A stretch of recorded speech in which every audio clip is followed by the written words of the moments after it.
The opening scene features a woman named Cecilia Cass who wakes in the middle of the night beside her boyfriend Adrian Griffin, a wealthy optics engineer and businessman. Cecilia turns out to be in a violent and controlling relationship and has been for a long time. Unable to tolerate it any longer, she finally decides to break free from his highly secured house. For this, she first administers a dose of diazepam to Adrian, retrieves her already prepared bag, and sneaks out of the mansion, all while monitoring him via CCTV on her phone. Before leaving the premises, she releases their dog Zeus from its shock collar, but it accidentally sets off the car's alarm, waking Adrian up. Diazepam be damned. As a result, she jumps off the wall and runs towards the highway. There, she is picked up by her younger sister Emily, who seems to be puzzled. Moments later, a furious Adrian comes running, comes out of nowhere, and demands that they open the door. He even smashes the car window, but the sisters manage to drive away just in time. The scene then fast forwards to 2 weeks later, and we learn that Cecilia has been staying in the home of her childhood friend, Detective James Lanier, and his teenage daughter Sydney. Despite James's efforts to ensure her safety, Cecilia remains reclusive and fears to set foot outside the house. Even random encounters, like a passing jogger, startle her. One day, Cecilia freaks out when Emily comes to visit her because she believes that Adrian knows where she lives and might have followed her here. However, Emily asserts that she doesn't have to be scared anymore, as Adrian has committed the unthinkable. Cecilia sits in shock and takes some time to process the news. She then finally confides in Emily and James about how abusive and controlling Adrian was toward her. She mentions that he wanted a baby, but knowing that it would only make her escape impossible, she continued taking birth control pills. The next day, Cecilia receives a letter from Tom, Adrian's brother and lawyer. He summons her to his office to fulfill his brother's final wish. Cecilia visits him with Emily and learns that Adrian has left her a $5 million fortune and an estate. With this money, Cecilia gifts James with a new ladder to paint his house. Cheap gift. And also gets Sydney admitted to her dream college. Okay, that's better. As a form of gratitude. At night, Cecilia feels somewhat uneasy, sensing that she is being watched and stalked by an unseen force. She looks around the house, but finds no one. As she walks outside in the cold, we see someone's breath beside her. In the morning, Cecilia is seen making breakfast in the kitchen. As she walks away for a brief moment, the knife moves mysteriously, and the burner automatically turns on to the highest temperature, igniting a fire. Seeing this, Cecilia and Sydney hurriedly grab an extinguisher and manage to put out the fire. These incidents prove the presence of some unseen force in the house. The guy's naked somewhere. In the middle of the night, Cecilia is sleeping next to Sydney when the blanket is slowly pulled off and several flashes of light are seen, as if someone is clicking some photographs. Cecilia wakes up and tries to retrieve the blanket, but it won't move. She then notices what look like footprints standing on the covers and slowly moving toward her. This freaks her out, so she screams loudly, waking up James and Sydney. She claims that someone is in the room, but the other two find nothing amiss. James then assures her she is just traumatized and paranoid, so she should take some rest. The message being that she's a woman after all, and no one is going to listen.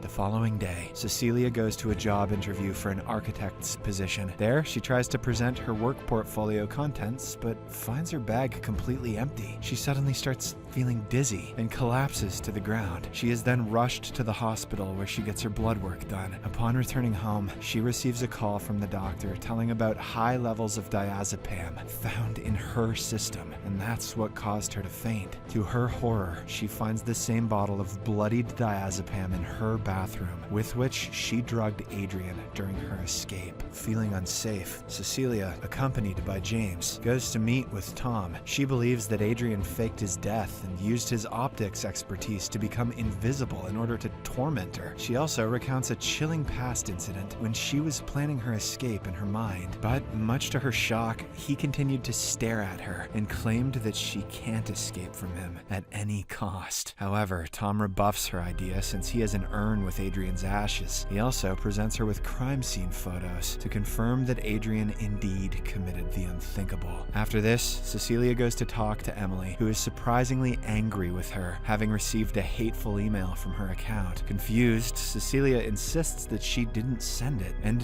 that Adrian is doing all of this. However, her sister does not believe her claim and shuts the door on her. Back home, Cecilia checks her email and discovers the message sent from her account, causing her to have an emotional breakdown. And the acting is really good. A short while later, Sydney walks in and tries to cheer her up. Right then, an unseen force strikes Sydney in the face, making her think that Cecilia did it. Terrified, the girl screams and summons her father. James is enraged at Cecilia, but he decides to take his daughter out of the house to a safer place at first. Now that she is alone at the house, Cecilia tries various tactics to catch the unseen figure whom she believes is Adrian. She spills coffee grounds on the floor and stays in the bedroom waiting for him. She should have said, "Marco." Not long after, she tries to call Adrian's cell phone and hears it vibrating in the attic. Climbing up, she finds her work portfolio and Adrian's phone with several photos of her asleep.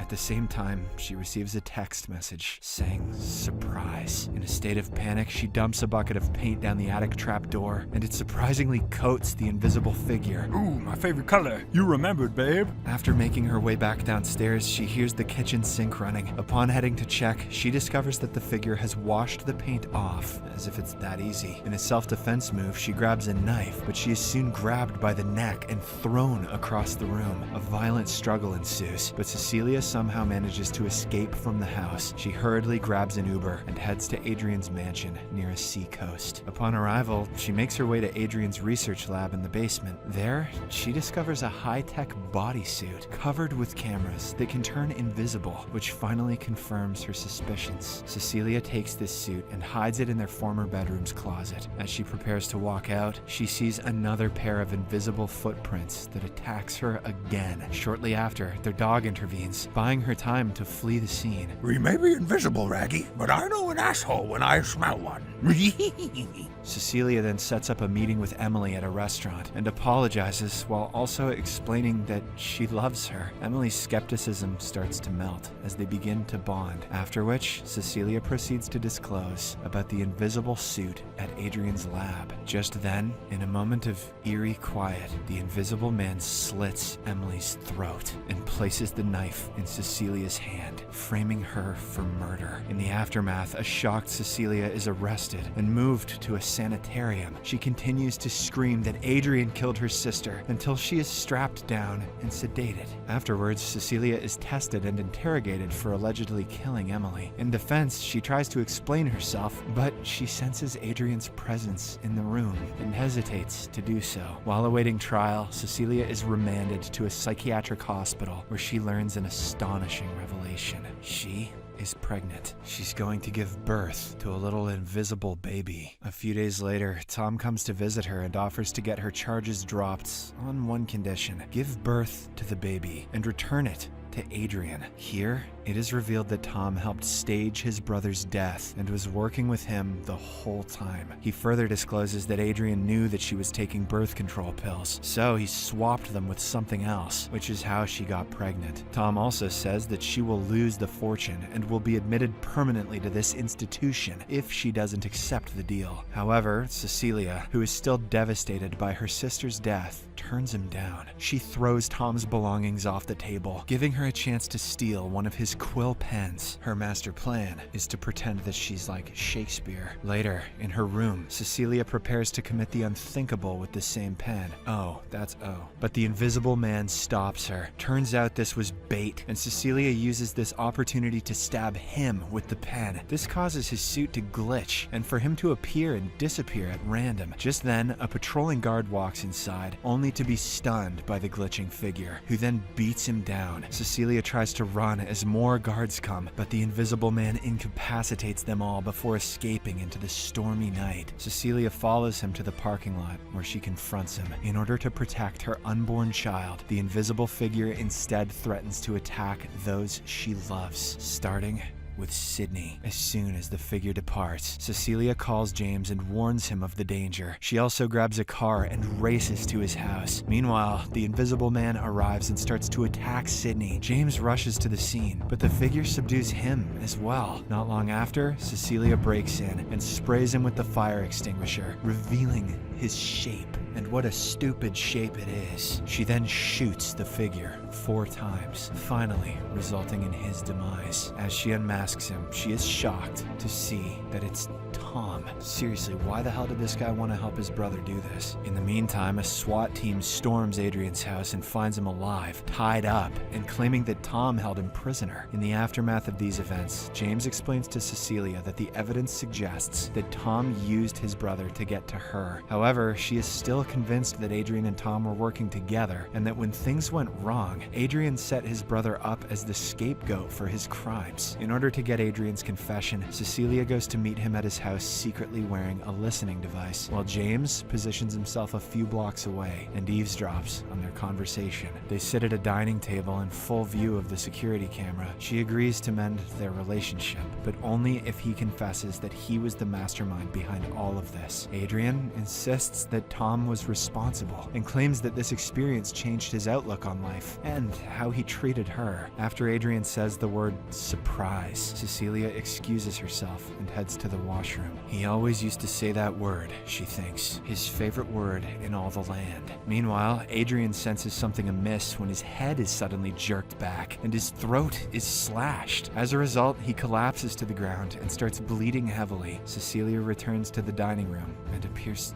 shocked. She instantly calls the police, reporting an apparent self-kill in a panicky tone. Out of the camera's sight, however, she coldly stares at a dying Adrian and taunts him, indicating that she had used the spare bodysuit to kill him. She then walks away from the scene, leaving him to die on the floor. James, who hears the commotion, rushes in and stumbles upon Cecilia walking out with a fearless expression on her face. She asserts that Adrian committed the unthinkable, but he soon spots the suit and realizes that she did it. Despite this realization, James appears to have no choice but to believe in her story and let her go. Subscribe for more videos like this, turn on notifications, and leave a like to help the channel out. Thank you for watching.